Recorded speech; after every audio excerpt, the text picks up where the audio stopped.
Hello everyone and welcome to my channel. My name is Akil O'Connor and I am so excited to see you. On this channel we do travel content, business content, spiritual development. You know, I like the whole person. So I kind of do it all. So I'm so glad you're here today, and let's get something out of the way right at the beginning of this video. If you have selected this video, it's because there's a message in here for you. So sit down, relax, chill, pause this video, get some tea if you need to, get some coffee if you need to. Let's get relaxed. Oh, I almost forgot. Shameless self-plug. If you have not done so yet, please subscribe to this channel and hit that bell notification so you'll know every time I upload a video. And let's get in it. So as I finished my workout today I'm in Bali, by the way, for those of you who don't know. So at my fitness gym, Wanderlust Fitness Studio, best gym ever. I was on my Gojek, which is a bike, by the way, on the way back, and the thing that hit me, and it was like, say this in your video. Actually, no, make this the subject of your video. Talk about this. There's so many of us in life that are holding on so tightly to life that we're causing blockages in our life. Like, we are standing in our own way. The thing about life is filled with cycles, right? Life is about flow. And if we hold on too tightly when life is trying to flow things out of our life so that we can get into the next season, we create huge blockages, huge issues. If you really look at it, everything in life is a cycle. Literally everything. Everything in life is about flow. You have a baby, there's a cycle. The little baby cute stage ends, and then you get a toddler, and then you get a teenager, and then you get a young adult. Like, it's all about stages, and there is nothing that you can do to stop that process. It's all about flow. Look at birthdays. If you're 25, 26 is coming. There is nothing you can do to stop that. 26 is coming, and then you start over. 27 is coming, and then you start over to 28. It's always about cycles.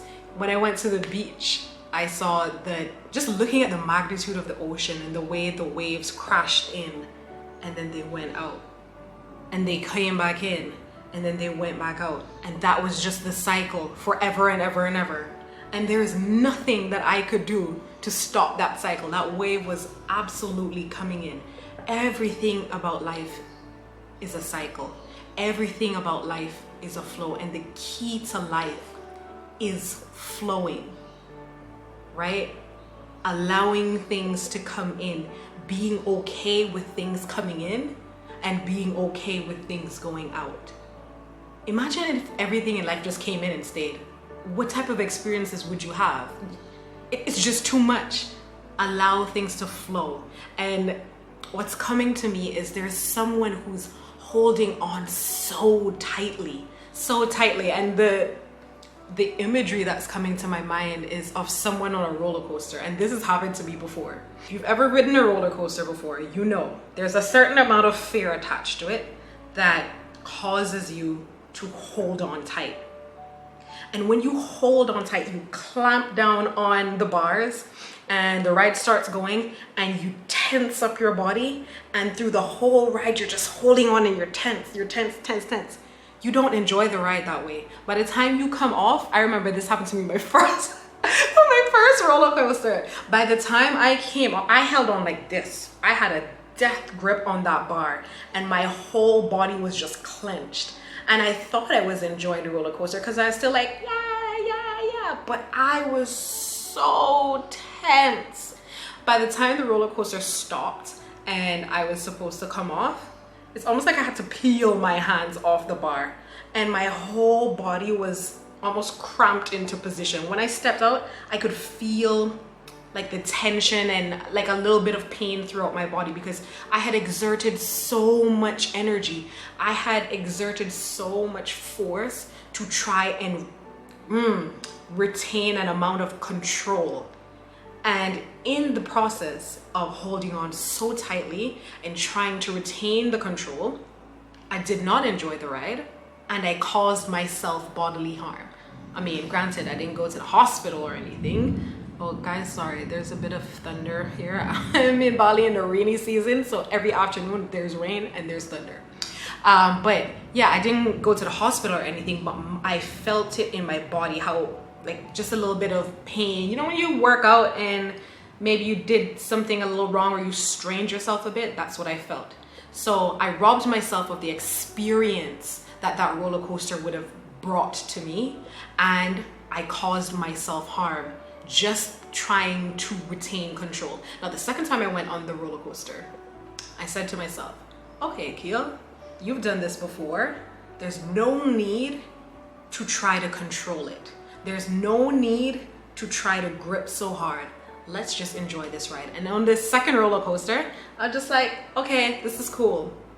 The roller coaster went, I was calm. It did all its swoopy-doopy, and I was like, woo, hands in the air, throwing in there, like, woo, woo, woo. And when I came off that ride, I mean, I felt it was so exhilarating. I felt like I got the true experience of that ride. And that's the same thing with life.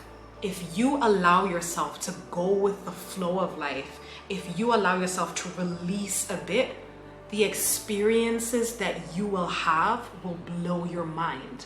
The experiences that are meant for you will be able to flow into your life to make you the person that you're supposed to be, to make you the best version of yourself. And here's the thing, there's so many of us out there wanting something better, wanting something more for ourselves, wanting to do so many things, but we feel stuck. And we feel stuck, and we're not realizing that we are the ones who have put ourselves in this stuck situation. We're the ones who have blocked ourselves. Because if you resist the flow, you create a block. If you resist the flow, you block everything that's piled up one after the other in life to come after you. If you resist the flow, you stop the whole process from happening. And a lot of us are wondering, why can't I move on? Why does the same situation keep happening to me? Why can't I find a job that I love? Why can't I find a relationship that's good to me? It's because you're holding on. You are holding on to the reins of your life so hard. You're holding everything in place. And here's the thing about life. A lot of times, let's go to relationships because that's a perfect example. A lot of times, people come into our life to teach us lessons and to bring experiences. People come into our life to do that. Situations come in our life to do that, whether it's a job or maybe friends. Different things come into our life to teach us things, and they teach us the things that we're supposed to learn, and they're now supposed to exit so the greater thing can come in. But we're like, no, I actually like this. Let me hold on. And this job that is great, and you learn all you can learn in this job. You did all you could do in this job, and this job needs to now leave so your greater blessing can come in, so the better job can come in, or the job with the more money, or the job with more influence, whatever it is that wants to come in. So this job is leaving, and you're like, actually, I'm so comfortable in job. Let me hold this. And so you hold on to all these things that are trying to come out your life, and you stop all the things that are trying to come in with greater blessing, with greater potential. And it's just like, let go. Let go. How do we let go? You have to stop, sit quietly, and think. Think about all the things that are in your life currently that are no longer serving you. Think about all the things in your life currently that no longer make you happy. Whether that's the job you're in right now, whether that's the friendship circle that you're in right now, whether that's the relationship that you're in right now, whether that's the environment that you're in right now, whether that's the country that you're in right now. Sit and take stock of your life and where you are. And anything that no longer brings you joy, anything that no longer serves you, it has no purpose there. What is it doing there if it doesn't make you happy? What is it doing there if it doesn't enhance your life? Why do we hold on to these things? We're holding on to so many mediocre things, so many things that have gone sour now because we've held on to it for so long. think about all these things, identify them, write it down, make a list, and mentally say, I am releasing this from my life. There's certain things that you can only mentally release. Here's the thing, a lesson that I learned in life is you will be so surprised to see how many things start to move towards you, how many opportunities just start to pop up once you've made a decision in your mind that you're done with what you have now and you're ready to move on to something. It's like once you make that once you flip that mental switch, things start moving in your direction. So all you need to do is make that list, write it down, the things in your life that are no longer serving you. Go through them one by one and mentally agree to yourself or agree with yourself that you're finished with this is no longer serving you, and you're releasing it out of your life. Sometimes there are things that you can physically release out of your life. Like for instance, maybe you want a new wardrobe. You decide you want to upgrade your aesthetic, yet your closet is ram-packed with all the clothes that you hate. Clear it out. Take a Sunday and clear everything out that you don't like. Clear everything out that you don't want. And as soon as that closet has some space in it, watch how quickly the things you love and the things that you want will start filling up in there. It's just one of those universal principles of life that some of us don't realize until later on in life, and I want you to realize it now. Let go of what no longer serves you, mentally first, then physically if you can, depending on what it is, and everything else that's meant for you, everything else that's an increase, everything else that's an upgrade, a step up, will be able to come into your life. And I'm being prodded to say the other thing is sometimes you have to make a show of faith.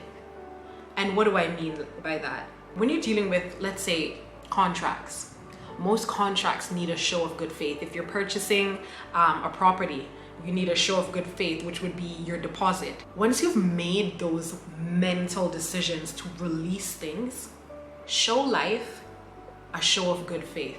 What can you do to show that not only have you decided you're serious about this? If it's about your job, decide that I don't want this job anymore, I want something better. Decide what you want and decide on a show of good faith. That could be writing a resignation letter. If you're bold like I am, sending that resignation letter and saying, in 3 months, I'm out.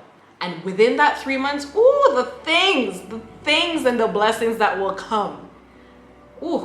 The show of good faith is a tip that, anytime I made a show of good faith, things just ran towards me. I remember when I decided I was going to quit my job, and I was looking for another job or something else to build up my business for 6 months, no, more than 6 months, a year to 6 months before I decided to quit my job. And during that whole time, I was looking for another job, maybe with more flexibility. I was looking, I was applying, nothing was happening. The minute I decided I was done, mentally, I just decided, you know what? I'm not getting anything else, but I'm not staying here any longer. I'm done. That minute, I started to get interview requests. The minute I put in my resignation, people who I didn't even apply to started messaging me about jobs, started asking me to come to interviews. I'm like, so where were y'all this whole time when I was applying left, right, and center and hearing crickets? The minute I decided, the minute I put some actions behind my decision, that's when everything starts to flow. So there's always a bit of faith involved. There's always a bit of stepping out before I see involved. And that's something you're uncomfortable with. Maybe that's something you need to explore. How can I show good faith behind my decisions? Yeah, I hope you got something from this video. I hope this helps someone in some way. Please, if you found anything helpful in this video, definitely share it on Facebook or Instagram, because there is someone else out there who would definitely benefit from this video. And if you haven't done so yet, hit that subscribe button, and I will see you in my next video.